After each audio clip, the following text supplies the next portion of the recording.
ریانہ ڈار صاحبہ، امید کی جا رہی ہے کہ جو پاکستان میں بڑے ایک مقابلے ہوں گے ان میں سیالکوٹ کا ایک بڑا مقابلہ آپ لوگوں کے نشست پر جس پر آپ کے اپوزٹ امیدوار خواجہ آصف جو آپ کے اس علاقے کے ہیں، آپ کے عزیز ہیں، آپ کے رشتہ دار ہیں، کیا امید ہے آپ کو؟ کیونکہ ابھی بھی 4 دن پہلے آپ نے پریس کانفرنس کی اور اس میں آپ نے کہا کہ ابھی بھی کارکنوں کو پکڑا جا رہا ہے، زبردستی اٹھایا جا رہا ہے، کہ ابھی بھی وہی حالات ہیں، کھل کے آپ کیمپین نہیں کر پا رہی ہیں؟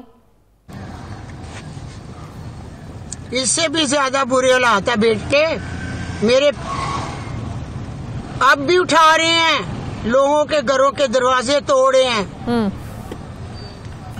کون کر رہا ہے یہ سب کچھ؟ یہ تو سب کچھ کر رہے ہیں۔ کون؟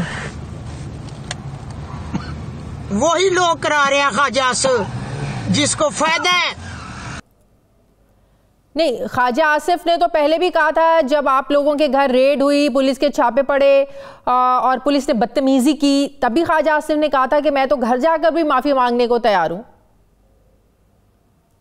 میری بات سنے بیٹا، جی میرا عزیز ہے، سچ بات ہے، عزیز بھی ہے اور محلے دار بھی ہے، کٹھے ہم لوگ رہے ہیں۔ بات یہ ہے کہ 9 مئی کو خواجہ آصف کی حکومت نہیں تھی، وہ وزیر دفاع میرا بیٹا نہیں تھا، بھائی نہیں تھا، اور وہ پولیس کو معطل کرتے میری ویڈیو دیکھ کر، ڈی پی او حسن کو ٹرانسفر کرتے، تو قسم اس خدا کی بھائی کا کردار ادا کرتے تو آج میں اس جگہ پر نہ ہوتی۔ صحیح، تو ابھی بھی آپ نے میرے ساتھ ظلم ہوا ہے، آپ کو نہیں پتا۔ آپ نے میری بات سنے بیٹا، میرا کوئی سیاست میں تعلق نہیں، 40 سال سے میرا تعلق حدیث سے ہے، میں درس دیتی ہوں، میرا قرآن سے رشتہ جڑا ہے، میں غیرت کھا گئی، میں عورت تھی، نبی پاک صلی اللہ علیہ وسلم نے ماں کے پاؤں میں جنت رکھی، اولین درجہ دیا، میں نے اس کتاب کو 1000 بار پڑھا، ترجمہ پڑھا، تفسیر پڑھی، آج بھی اسی راستے پر ہوں۔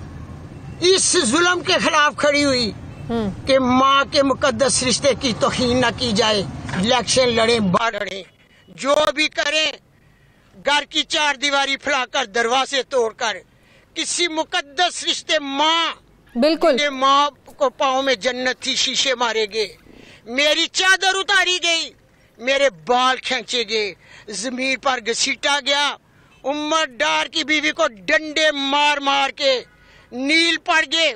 میں ظلم کے خلاف ڈٹی ہوں، ہمارے نبی پاک صلی اللہ علیہ وسلم ظلم کے خلاف کھڑے ہوئے تھے، یہ کتب سبانی ہے دن الصراط المستقیم، سیدھا راستہ انہوں نے اپنی قوم کے لیے اتارا تھا۔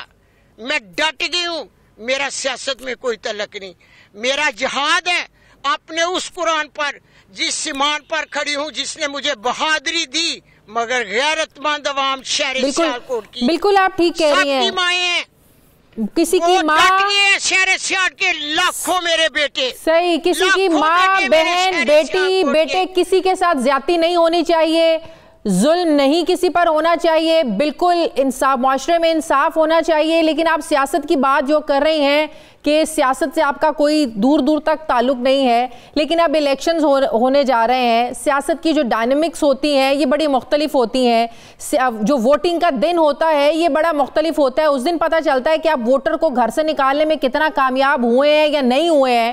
تو جو آپ نے عوام سے ووٹ لینا ہے وہ کس بیس پر لینا ہے؟ ظاہر ہے، میری بات سنیں انشاءاللہ میرے عمران خان کے ٹیگر ہیں، شہر سیالکوٹ کی عوام عمران خان کے ٹیگر ہیں، یہ عمران خان کے ساتھ کھڑے ہیں، انشاءاللہ تعالی شہر سیالکوٹ کی غیرت مند میرے بیٹے، میری بیٹیاں، میری ماں اور بہنیں بتائے گی کہ جیت عمران خان کی ہوگی۔ صاف اور شفاف الیکشن ہو، صاف اور شفاف الیکشن ہوئے تو 100% جیت ماں کی اور سیٹ عمران خان کی ہے، صاف اور شفاف الیکشن۔ خواجہ آصف کو اپنی فتح نصیب نہیں ہوگی، انشاءاللہ تعالی خواجہ آصف کی تو یہ آبائی سیٹ ہے، وہ ہمیشہ یہ سیٹ جیتتے آ رہے ہیں، 2018 میں بھی انہوں نے یہ سیٹ جیتی تھی، تو کیا اتنا آسان ہے؟ یا صرف ہم یہ سمجھیں کہ ایک ہمدردی کا ایک ووٹ ہے جو آپ لوگ لینا چاہ رہے ہیں، ہمدردی کا ووٹ ملے گا آپ لوگوں کو؟ ان کا ایک آبائی حلقہ ہے، آبائی سیٹ ہے خواجہ آصف کی۔ میں خواجہ آصف کی اس جیت کو چیلنج کرتی ہوں میرے بیٹے عثمان ڈار کی جیتی ہوئی سیٹ تھی. خواجہ آصف نے قمر جاوید باجوہ کو کال کی اور میرے بیٹے کی امانت میں خیانت ہوئی اور سیٹ خواجہ آصف لے گیا. عثمان ڈار کی امانت تھی, شہر سیالکوٹ کے عوام کی امانت تھی.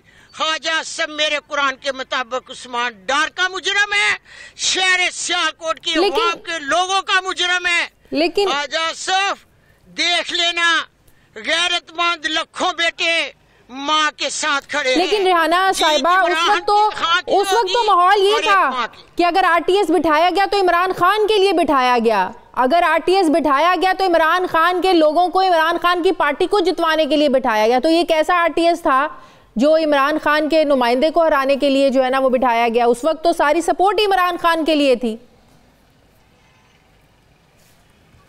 تو میں تو عمران خان کے ساتھ, جب میرے بیٹے کو خواجہ آصف نے گن پوائنٹ پر پستاؤ رکھ کر بیان دعایا اپنے مقاصد کو حاصل کرنے کے لیے, اس وقت بھی اس کی ماں نے کہا تھا کہ میں عمران خان کے ساتھ ہوں. پوری ڈار فیملی عمران خان کے ساتھ ہے. خواجہ آصف خان کھول کر سن لو, عثمان ڈار نے پی ٹی آئی چھوڑی ہے, اس کی ماں نے نہیں چھوڑی. اس وقت بھی میرے سوشل میڈیا پر پیغام تھا عمران خان کو. تو ابھی آپ یہ کہہ رہی ہیں کہ عثمان ڈار نے جو سیاست چھوڑی ہے, یہ خواجہ آصف نے گن پوائنٹ پر جو ہے نا وہ پریس کانفرنس کرائی یا سیاست چھڑوانے کا اعلان کیا, تحریک انصاف چھڑوانے کا اعلان کیا؟ خواجہ آصف نے کیا کیا؟ خواجہ آصف 25 سال سے سیالکوٹ کے لیے بیماری ہے. عوام کی شکست, عوام طاقت کے زور سے شکست دے گی خواجہ آصف کو. تو 25 سال سے یہ بیماری عوام ہر بار اپنے لیے کیوں چنتے ہیں؟ ریحانہ صاحبہ 25 سال سے یہ بیماری عوام اپنے لیے خود کیوں چنتے ہیں پھر؟ عوام نہیں چنتی, تاندلی کرتے ہیں. خواجہ آصف کو میرا میسیج آپ کو جواب دے کہ کیا قمر جاوید باجوہ نے جیتی ہوئی سیٹ کو فون کر کے عثمان ڈار کی امانت میں خیانت نہیں کروائی؟ انہوں نے ٹی وی پر آ کے کہا تھا خواجہ آصف نے فون کیا تھا اور میں نے سیٹ جتوائی ہے خواجہ آصف کو. اس کے جو 6 ہتھ کنڈے کافی عرصے سے کر رہے ہیں, اب عوام ماں کے ساتھ کھڑی ہے. میرا ایک ہی پیغام ہے الیکشن کمیشنر کو بھی اور آپ کو بھی, اگر ملک کی ترقی چاہتے ہیں, پاکستان خوشحال ہو, تو صاف اور شفاف الیکشن ہونے چاہیے. آپ جب حلقے میں جاتی ہیں تو آپ عوام کو کیا کہتی ہیں کہ اگر آپ جیتیں گی تو آپ عوام کے لیے کیا کریں گی؟ ظاہر ہے جب کوئی نمائندہ اپنے حلقے میں جاتا ہے وہ کہتا ہے کہ میں یہ ترقیاتی کام کراؤں گا, میں اس حلقے کی شکل بدل دوں گا, یہ کر دوں گا. آپ عوام کو بتاتی ہیں یا عوام آپ کو یہ بتاتے ہیں کہ اس حلقے کے بنیادی مسائل کیا ہیں؟ اگر میں آپ سے یہ پوچھوں کہ جس حلقے سے آپ خواجہ آصف کے مقابلے الیکشن لڑ رہی ہیں, اس حلقے کا بنیادی مسئلہ کیا ہے, کیا آپ عوام کے اس حلقے کے عوام کے لیے کرنا چاہتی ہیں, یا آپ کا صرف ایک ہی مقصد ہے خواجہ آصف سے جان چھوٹ جائے؟ کی ضرورت نہیں پڑی. جس گلی گلی کریا میں گئے ہوں ٹیکسٹائل عثمان ڈار نے لگوائی. اسی لیے شہر سیالکوٹ کی عوام نے عثمان ڈار کے منصوبوں کو اور شہر سیالکوٹ کے ترقی ہوئے کاموں کو دیکھ کر اس کی ماں کے ساتھ کھڑی ہے. عثمان ڈار نے 2 فلائی اوور بنائے, یہاں سے خواجہ آصف بھی گزر کے جاتا ہے.